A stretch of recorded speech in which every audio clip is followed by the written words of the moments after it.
بتا کیا ہیں؟ بسم اللہ الرحمن الرحیم۔ صراط مستقیم یہ سورہ فاتحہ کی ایک آیہ کریمہ ہے، اہدنا الصراط المستقیم، باری تعالیٰ ہمیں سیدھے راستے پہ چلا۔ آمین۔ تو صراط مستقیم اصل میں وہ راستہ ہوتا ہے کہ اب اگر آپ ایک مرکز سے مختلف خطوط کھینچیں تو جو سب سے کم جس کا فاصلہ ہوگا مرکز تک پہنچنے کے لیے اسے صراط مستقیم کہتے ہیں۔ صحیح۔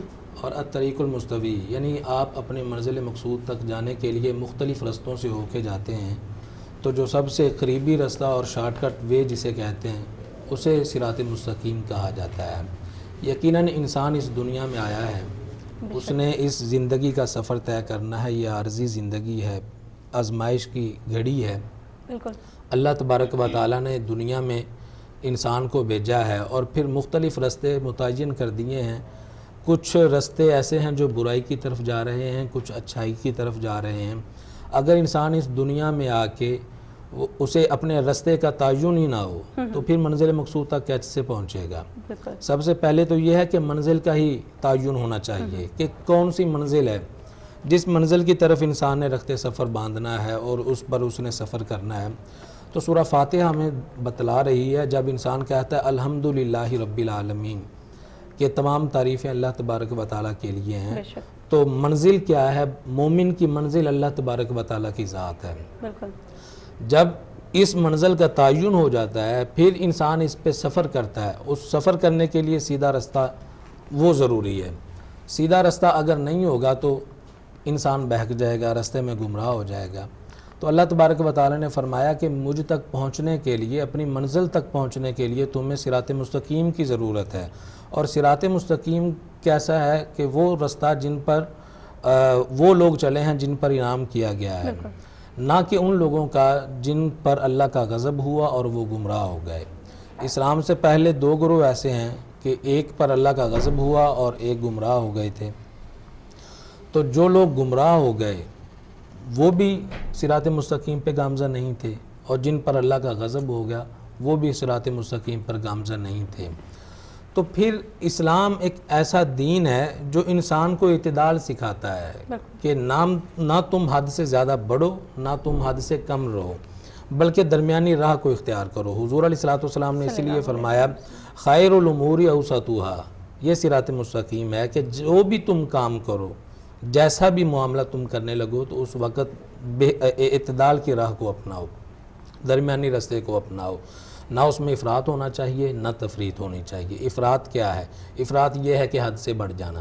اللہ تبارک و تعالیٰ نے دنیا میں انسان کو اپنا نائب بنا کے بھیجا اور کہا کہ ما خلقت الجن والانس الا لیعبدون، کہ لوگو تمہاری منزل میں ہوں، تم نے دنیا میں جا کے میری عبادت کرنی ہے، میری ذات کا عرفان حاصل کرنا ہے۔ اور لوگوں نے کیا کیا؟ اللہ تبارک و تعالیٰ کے ساتھ کسی دوسرے کو شریک ٹھہرا دیا، غلو کر لیا، جو باتیں دین میں نہیں تھیں وہ بھی انہوں نے دین میں داخل کر دی، یا پھر تفرید کا شکار ہو گئے کہ بالکل پیچھے رہ گئے۔ تو دین ایسا ہے کہ اس میں نہ تو افراط ہے نہ بالکل تفرید ہے، اور دین مستقیم ہے۔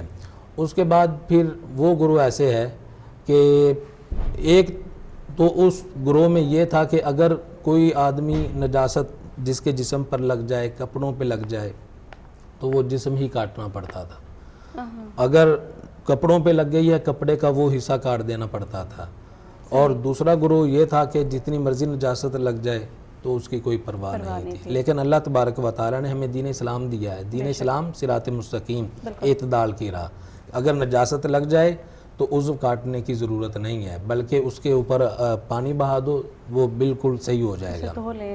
اس کے بعد یہ ہے کہ دین اسلام صراط مستقیم یہ ہے کہ اس میں نہ صرف عقل ہے، دین اسلام میں یہ نہیں ہے کہ صرف عقل ہے، عقل جو فیصلہ کرے گی آپ اس کو تسلیم کریں گے، ایسا نہیں ہے۔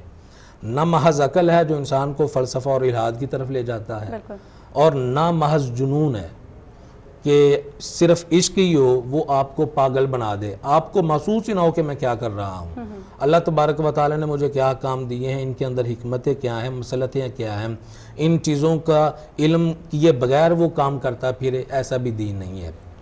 پھر صراط مستقیم کیا ہے؟ صراط مستقیم علم اور عشق یا محبت، یہ دونوں کو ساتھ لے کے چلتا ہے۔ ایک گروہ وہ تھا جس کے پاس علم تھا لیکن عشق نہیں تھا، محبت نہیں تھی، جیسے یہود ہے، بہت زیادہ عالم تھے، اللہ تبارک و تعالیٰ کی جو تورات ہے اس کے ماہر تھے، اور اتنے بڑے عالم کہ پوری دنیا کو وہ اپنے اشاروں پہ نچاتے ہیں، لیکن ان میں محبت نہیں تھی۔ اللہ تبارک و تعالیٰ نے فرمایا کہ یہ مغضوب ہیں، مغضوب علیہم میں۔ اور دوسرا گروہ یہ ہے کہ ان میں صرف عشق تھا، ان میں علم نہیں تھا۔ صراط مستقیم کیا ہے؟ صراط مستقیم یہ ہے کہ آپ علم کو بھی ساتھ لیں اور محبت کو بھی ساتھ لیں۔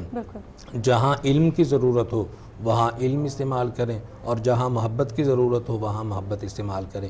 اسی لیے تو سرکار دو عالم نور مجسم صلی اللہ علیہ وسلم نے جس وقت فرمایا صحابہ کرام سے کہ میرے صحابہ تم اپنا مال راہ خدا میں خرچ کیا کرو، حضرت سعد بن وقاص رضی اللہ تعالیٰ عنہ آپ حاضر ہوئے، عرض کیا یا رسول اللہ صلی اللہ علیہ وسلم میرا آخری وقت ہے، مجھے نہیں معلوم میں اس دنیا میں رہوں گا یا نہیں رہوں گا، لیکن میرا دل یہ چاہتا ہے کہ میں جتنا میرا مال ہے میں راہ خدا میں خرچ کر دوں۔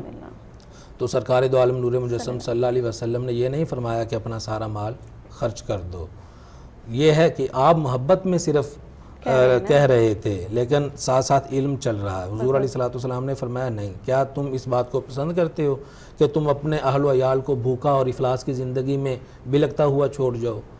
اس سے کم کرو۔ آپ نے عرض کیا یا رسول اللہ صلی اللہ علیہ وسلم میں پھر 2/3 خرچ کر دیتا ہوں۔ آپ نے فرمایا نہیں، ابھی بھی زیادہ ہے، ابھی کم کریں۔ تو آپ نے پھر عرض کیا یا رسول اللہ صلی اللہ علیہ وسلم 1/3 خرچ کر دیتا ہوں۔ آپ نے فرمایا یہ بات ٹھیک ہے۔ اسی طرح دین کی مکمل تعلیمات جتنے احکام ہیں ان تمام میں یہی ہے۔ حضور علیہ السلام ساری رات عبادت کرتے رہتے ہیں، تو حکم آ جاتا ہے یا ایھا المزمل قم اللیل الا قلیلا، اے محبوب اتنی دیر نہ کھڑا کریں، اتنی عبادت نہ کیا کریں، آرام بھی کر لیا کریں۔ اگر عبادات کا معاملہ ہے تو رات کے لیے کیا ہے؟ حضور علیہ السلام نے فرمایا پہلی رات سونا چاہیے، اس کے بعد پھر پچھلے پہر عبادت کرنی چاہیے۔